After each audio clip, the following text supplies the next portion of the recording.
Véritable success story de la radio Espace Guinée, les grandes gueules, détentrices des meilleurs scores radio en Guinée, de la meilleure émission talk show, a donné le créneau horaire du départ au bureau et du retour à la maison, récoltant depuis des années consécutives le titre d'émission la plus écoutée en Guinée, toutes catégories confondues.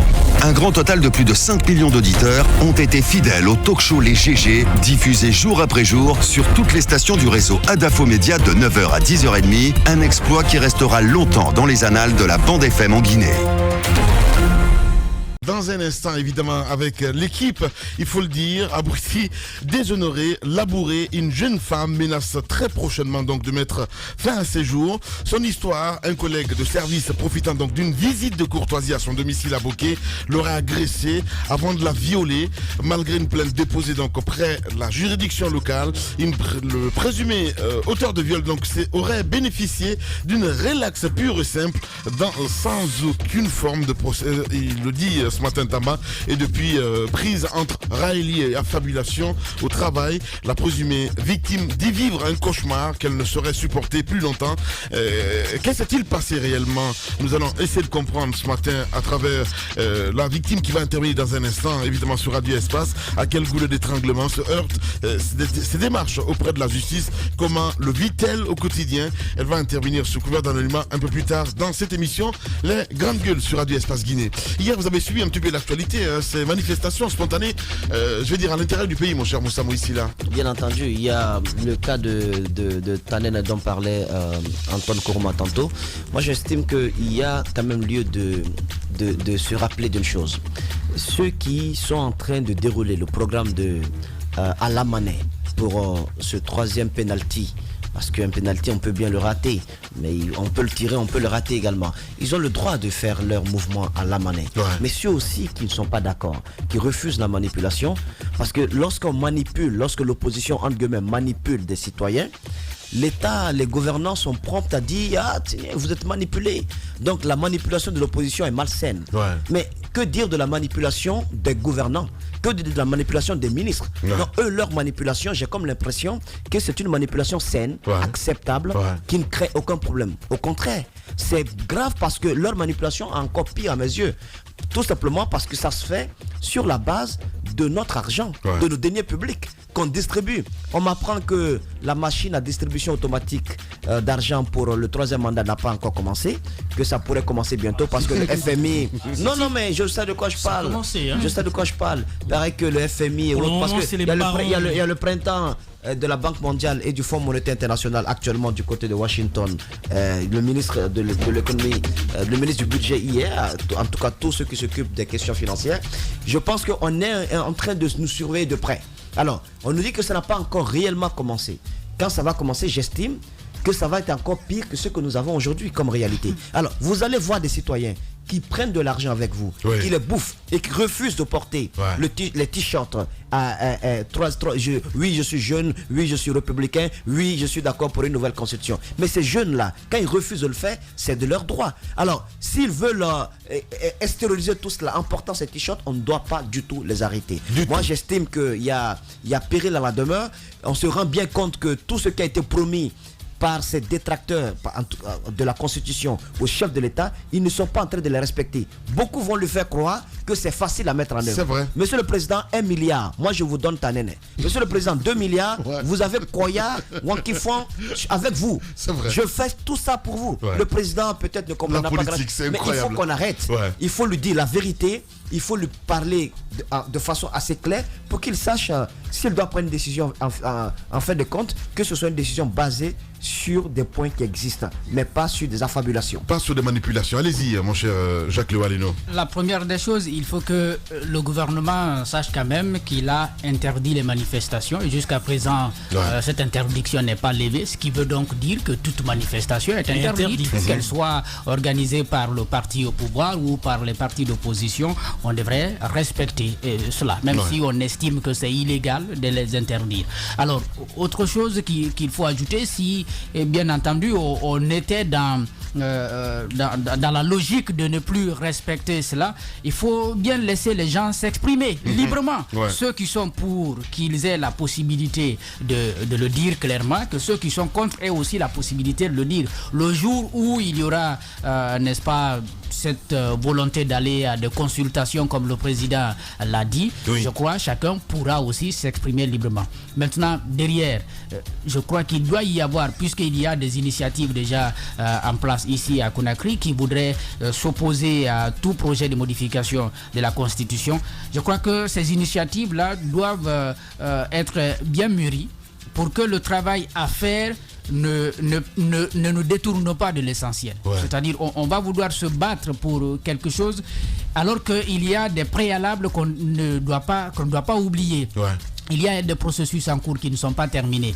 Et il y a notamment les communales qui ne sont pas terminées. Il y a les législatives dont on ne connaît pas à quand l'organisation. En fait, l'essentiel, quoi. Comme tu l'as dit la dernière fois, mardi, je pense. Alors ces préalables, on est en train de les oublier. On s'attaque directement à ce projet de modification de la Constitution.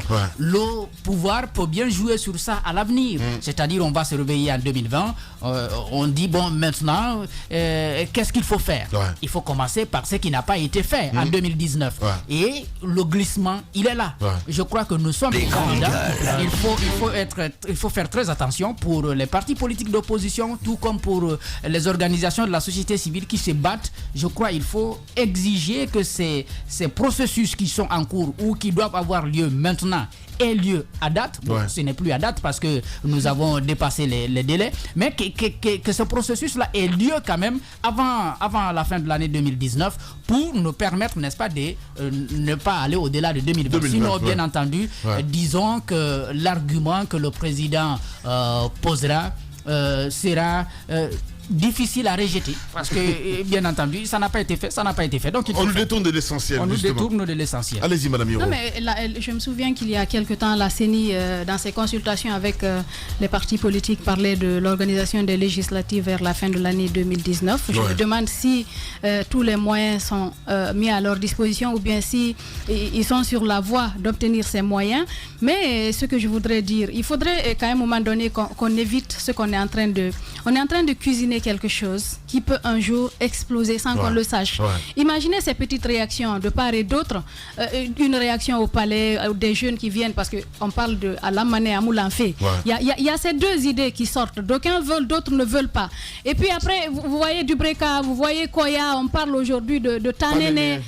Je vais répéter quelque chose qu'Ahmed aimait souvent dire dans ce studio. Ahmed Kamara, il dit la foule ne réfléchit pas. Arrêtons de faire en sorte que tous ces points puissent se rejoindre. Parce que imaginez, 2006-2007 ça a commencé comme cela. Il faut qu'on arrête de revenir en arrière à chaque fois, d'éviter de créer des zones de contestation. Vous voyez ce qui s'est passé au Soudan. 30 ans après, à cause de la rue, à cause de l'augmentation de la farine, Omar el-Béchir a été destitué. Il faut qu'on sache, en fait, on le dit souvent, il faut danser pendant qu'on applaudit pour toi. Il ne faut pas attendre qu'on arrête d'applaudir, que tu te mettes à danser, ça sera vraiment discordant. Il faut qu'on sache s'arrêter, qu'on arrête de pousser les gens à bout. Et le plus souvent, quand la foule, quand les populations sont poussées à bout, le retour est forcément explosif. Je regardais le titre d'un article hier qui m'a fait beaucoup rigoler. C'était intitulé « Avec une miche de pain qu'on a fouetté Omar el-Béchir ».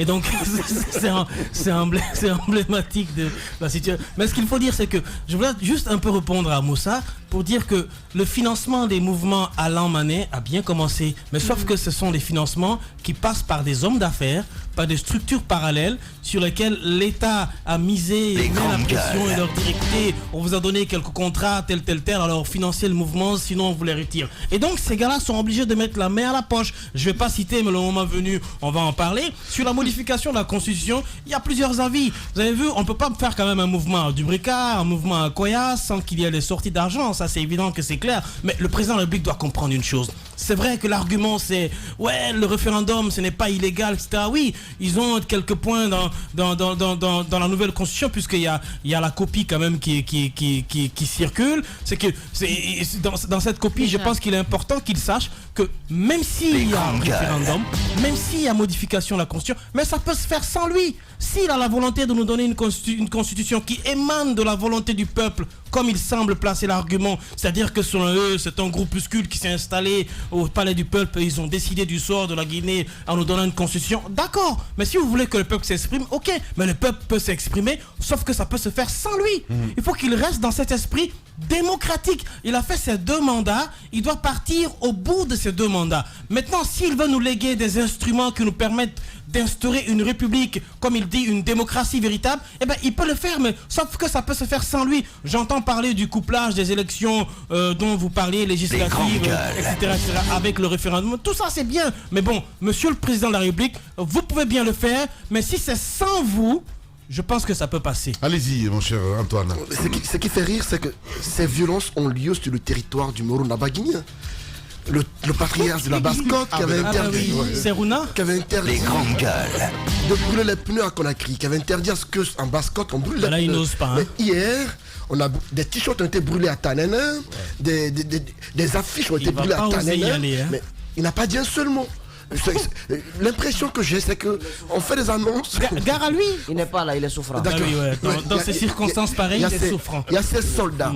Le constat qui est fait aujourd'hui, c'est quoi? C'est qu'il y a des violences qui se font ça et là. Et aujourd'hui même, au stade de Bonfils, il y a une manifestation qui est prévue.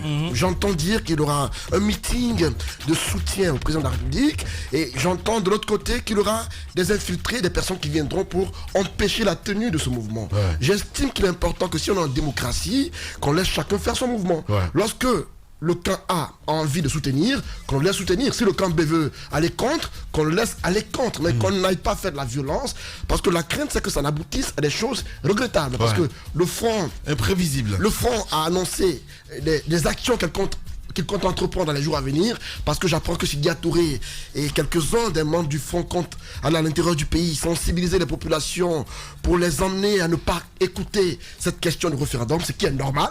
Mais ceux-là aussi qui iront à l'intérieur du pays pour dire à ces populations d'accepter d'aller au référendum, qu'on les laisse le faire, que chacun parte, c'est de bonne guerre. Si ça fait pacifiquement, j'estime que c'est normal, mais qu'on n'y mette pas de la violence, parce qu'il y a des gens aussi, il faut le dire, les businessmen de la crise qui sont tapis dans l'ombre. Oui. Ce qu'on ne dit pas, c'est qu'il y a certains. Comment vivent en fait, quand il y a des crises. Comment se font les effigies? Comment se font ces pancartes? C'est fait nuitamment par c'est financé par des cadres tapés dans l'ombre de l'opposition, tout comme de la mouvance, qui souvent écrivent sur des pancartes non au 3e mandat. Il y a des jeunes parfois qui les portent qui ne savent même pas lire. On leur dit allez brandir ça et empêcher tel mouvement. Ça se fait, c'est financé. Et donc, de part et d'autre, de grosses sommes d'argent sortent pour que les mouvements de chacun réussissent. C'est de bonne guerre. J'attends de voir c'est quoi la suite. Mais il y a une chose qui est évidente, c'est qu'il y a certains que ça va arranger, que ça marche ou pas. Bien. Allez-y Moussa. Il faudrait quand même que l'on soit assez clair. S'il y a une prolongation du mandat du chef de l'État, ça ne va pas profiter au chef de l'État. Ça profite à une classe autour de lui. Mais bien sûr. C'est en bourgeoisie. C'est un petit peu comme ce qui s'est passé en Algérie. Exactement. En fait. Vous savez, c'est une marionnette qui était là à la tête de l'État. Autour de lui, il y a des gens qui n'ont pas envie de perdre certains privilèges. Mais qu'on arrête. La Guinée, c'est 12 millions de personnes. Vous n'êtes pas les seuls. Plus de 12 millions. L'alternance démocratique, c'est obligatoire. Il faudrait que cela soit respecté. Moi, je suis un peu gêné qu'à chaque fois qu'on dit, mais votre ancien président, on ne peut pas le consulter. Ils sont tous dans la tombe. On ne peut pas les consulter. À part ces 2 militaires, vous allez consulter qui? À part Dadi, et ça, c'est une période exceptionnelle. Vous allez consulter qui? Qu'on arrête quand même, qu'on soit un peu gêné à l'étranger lorsque vous passez, qu'on dise ah c'est la Guinée, ben écoutez, c'est un peu, mais qu'on arrête, qu'on donne un peu l'exemple. Ceux qui disent ailleurs oui mais la démocratie on peut la modeler, on peut l'étirer, on peut la façonner, mais quand même il faudrait au moins que vous le fassiez avec le consentement du peuple. Et c'est absolument très clair. Si vous prenez la question du référendum et que vous questionnez ceux qui sont contre aujourd'hui toute modification constitutionnelle, vous verrez que ce n'est pas le référendum qui leur fait peur, mais c'est le fait que l'intention est de toucher à ce point sensible qui concerne la limitation du nombre de mandats, c'est tout. Personne n'est contre la modification de la Constitution pour l'épurer, mais pas pour faire sauter ce verrou concernant la modification, la limitation du nombre de mandats. Donc il faudrait qu'on arrête. Les plans qui seront mis en place par le Front et par les autres, moi je pense que chacun doit faire ses activités, mais il ne faut pas aller empêcher les autres de faire leur activité. Sinon, l'État, le gouvernement prendra pour argument la violence afin de dérouler certaines choses. Voilà. Bien, alors, allez-y. L'UFR, qui est donc membre de ce front, je crois que beaucoup en ont parlé la dernière fois, le fait qu'il y ait ces divergences à l'interne autour disons, de la continuité de ces députés, disons, qui continuent donc à siéger au Parlement, pas que l'UFR, avec l'UFDG aussi. Bon, on parle de l'UFR parce que l'UFR a mené déjà une première bataille contre un référendum. C'était en 2001, même si elle ne l'a pas gagné. Et on sait bien évidemment que lorsque les gens vont dans les urnes, on ne sait pas ce qui peut se passer parce que les élections elles-mêmes ne sont pas transparentes. Donc le référendum, lui aussi, peut ne pas être transparent. Le problème, c'est pas tellement l'organisation du référendum, mais la crédibilité de l'élection. C'est ça. Je rappelle ça tout simplement parce que la dernière fois, il y a la dame, la députée de l'UFDG, Tata, qui m'a fait sourire un peu. Mohamed Ali lui posait la question, pourquoi vous continuez à siéger? Et elle disait, nous sommes là-bas pour bloquer le 3e mandat. J'étais en train de me dire, est-ce que le 3e mandat, c'est là-bas, ça va passer? Vous attendez le 3e mandat au Parlement alors que le président dit qu'il va consulter le peuple. Le peuple est dans les quartiers, là. Allez, on va revenir dans un instant, mesdames et messieurs, avec d'autres sujets évidemment à évoquer avec vous. Et ce sujet pathétique, on va le dire, hier, vous l'avez entendu dans cette émission à travers Madame Yoro, on le dit bien, déshonorée, labourée, une jeune femme menace très prochainement de mettre fin à ses jours. Son histoire, un collègue de service profitant donc d'une visite de courtoisie à son domicile à Bouquet, tenez bien, l'aurait agressée avant de la violer. Malgré donc une plainte déposée près la juridiction locale, le présumé auteur de viol donc aurait bénéficié d'une relaxe pure et simple, sans aucune forme de procès. Et depuis, prise entre rallye et affibulation au travail, la présumée victime dit vivre un cauchemar qu'elle ne saurait supporter plus longtemps. Nous essayons de comprendre ce matin. Elle nous attend dans la deuxième partie. Véritable success story de la radio Espace Guinée, les grandes gueules, détentrices des meilleurs scores radio en Guinée, de la meilleure émission talk show, a donné le créneau horaire du départ au bureau et du retour à la maison, récoltant depuis des années consécutives le titre d'émission la plus écoutée en Guinée, toutes catégories confondues. Un grand total de plus de 5 millions d'auditeurs ont été fidèles au talk show Les GG, diffusé jour après jour sur toutes les stations du réseau Adafo Média de 9h à 10h30, un exploit qui restera longtemps dans les annales de la bande FM en Guinée.